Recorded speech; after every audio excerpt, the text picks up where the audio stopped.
I just wanted to make a quick video. I was going over some numbers for this upcoming season and kind of working on the business plan, and I came up with some numbers for what it's going to take me to double my sales from last year.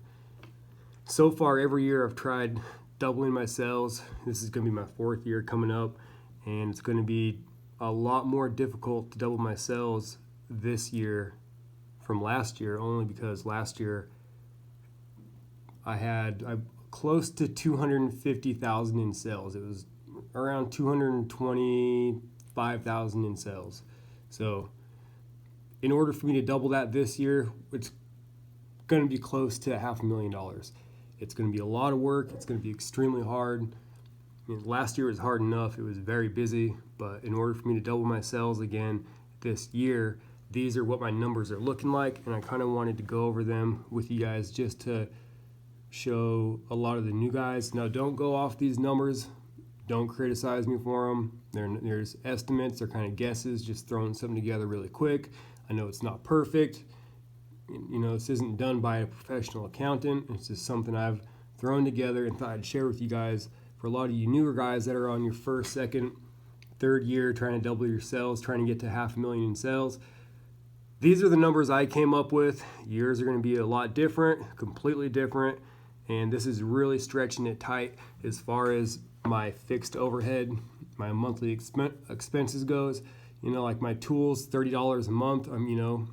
Some months I could have a good month, not break any tools. Other months I could have a bad month, and break, a few rakes, few shovels, who knows. But this is stretching it really tight, and I just kind of wanted to go over these numbers with you guys and just kind of share it with you. So first off, my sales goals for the month is going to be $70,000. That's going to be tough, but it is doable. Last October, when it was me and 3 employees, we pulled in $52,000 in 1 month. So this month we're going to add a second crew. We're going to have 2 crews, and I'm going to, fight tooth and nail to get 70 a month. Now, my monthly fixed overhead, I came up with $58,1981, and that's basically, a rough estimate on my fuel is close to $1,100 a month, which it could be, a lot more than that, could be a little less, but if I stretch it, be careful and stretch it tight, I can pull in around $1,100 a month in fuel costs. Next is my maintenance, $300. That's stretching it pretty tight too. If we just keep up on everything, the oil and greasing everything, taking care of all the equipment, hopefully around $300 a month in maintenance expenses. A lot of the maintenance I'm going to do myself too, probably on the off time, sharpen the blades, put oil in the mowers and the trucks, and try and do a lot of it myself, but I got a budget of $300 a month for my fixed maintenance cost. Next is tools. If we break a rake, break a shovel, or you got to purchase a little tool for something, it's $30 a month. That's my budget for that. Next, I got my insurance, which is my business insurance, $68.50 a month. Next, I got my licensing, my business license, and L&I, all the other licensing comes out to $31.60 a month. Payroll expense, this isn't my payroll, this is just the expense to have somebody do payroll for me, which is like $1 or $2 per employee and a $99 fixed cost, and then $2 per employee, so around $114 a month. Leasing equipment, $600 a month. I can get away with $600 a month, but I'm thinking of getting one more piece of equipment, and it might be a little more, but I might just have to deal with it for now and rent, add it into the job and rent it from a rental place or whatever. But at least a minimum $600 a month, and that's going to be a Bobcat, and it is around $580 a month for a 3-year lease on that. which is not bad because last season when I was renting, I was paying like $300 a month or a day, $300 per day to rent a Bobcat, but that's with the trailer. So, I mean, that's 2 days worth, and I can get it for the whole month. So that's worth it. The truck payment, unfortunately, I did have to buy, I didn't have to, but I did purchase a new truck last season. I did put money down on it, and I've been making payments on that. All said and done, that's $710 a month. Insurance for the truck is $100. I kept this separate from the business insurance just because it's related to the truck. This is more my business license, L&I, and all that kind of stuff. Shop rent, I don't have a shop yet, but I do need one. Right now I'm operating out of my garage. I have places where I can go, need be, if I can't find a shop before the start of the season. As of right now, I do have a storage unit where I'm storing my equipment, and worst case scenario, I'll run it out of my garage again for another season.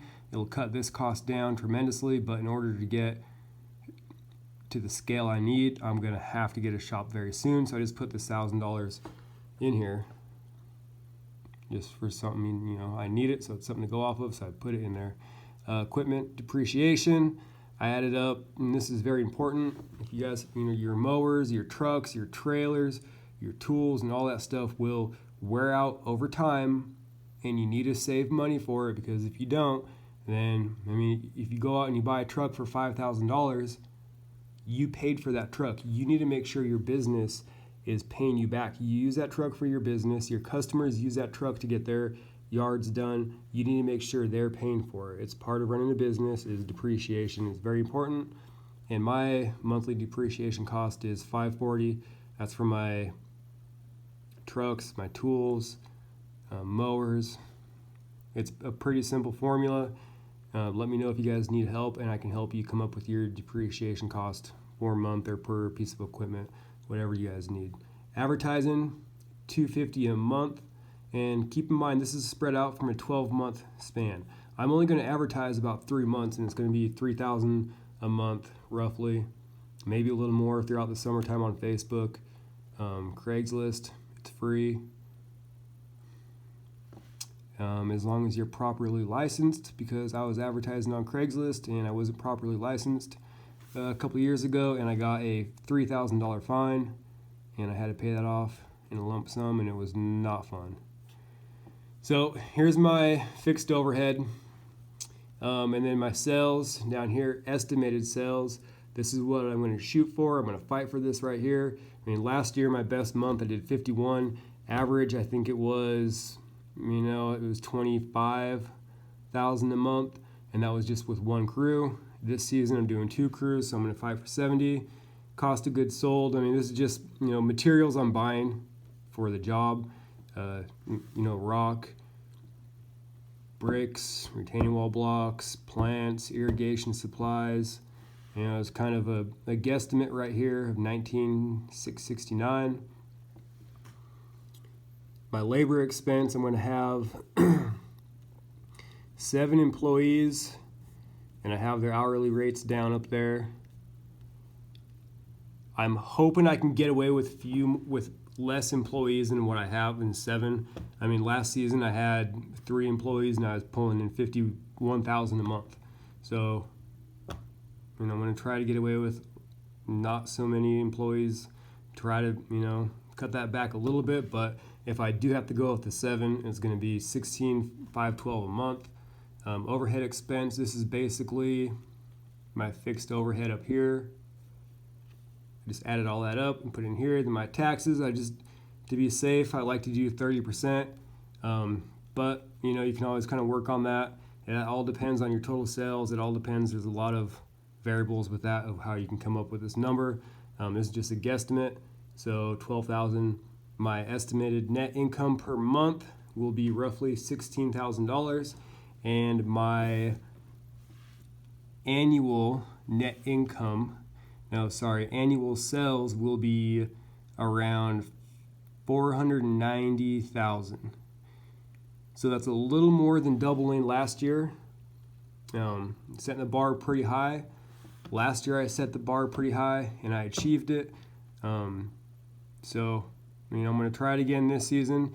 I'm not trying to set up myself for failure by making unrealistic goals. I'm just trying to set the bar really high, and who knows? You work hard at it and you believe in it, it can happen. So if it doesn't happen, I tried. I can just come back halfway through the season or at the end of the quarter or at the end of the year. I can look at what went right and what went wrong, and I can adjust my plans for the next season, the season after accordingly. So this is something I just wanted to share with you guys. This isn't perfect. I know there's stuff on here I'm missing. This isn't a professional accountant work, it's something I threw together. I just wanted to share with you guys what my numbers look like in order for me to have a $500,000 year. Thank you.